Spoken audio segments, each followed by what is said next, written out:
Vêtues de noir en signe de deuil, elles sont parties de la gare centrale de la Gombe dans le nord de Kinshasa. Plusieurs centaines de femmes, conduites par la ministre du Genre, Famille et Enfants, ont tenu à manifester ce mercredi. À leur tour, elles protestent contre la guerre dans l'est du pays. Nous marchons pour montrer notre indignation à la communauté internationale de regarder vers l'Est. On tue nos mamans, on tue nos papas, on a des orphelins. Comment se fait-il qu'on peut se taire? Nous ne voulons pas nous taire. Très encadrée par la police, la marche s'est déroulée dans le calme.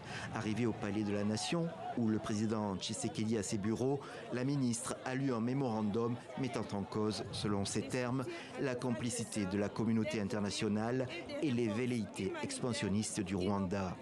Mais cette marche policée peut-elle répondre à l'émotion de la population?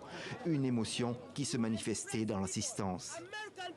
S'il faut signer un contrat de faux bâtiments à Kinshasa, des crédits à 40 ans, on le fait. Mais s'il faut signer des contrats pour nous donner des armes et combattre l'ennemi face, ça, il n'y en a pas. À chaque fois que nos FARDC avancent, il y a toujours des cessez-le-feu. Il y a toujours des cessez-le-feu. Nous sommes des Ouazalènes. Il y a une forte complicité au niveau du pouvoir. En fin de semaine dernière et lundi encore, cette émotion et même la colère se sont exprimées par des manifestations de jeunes. Elles visaient les installations de l'ONU et les ambassades occidentales.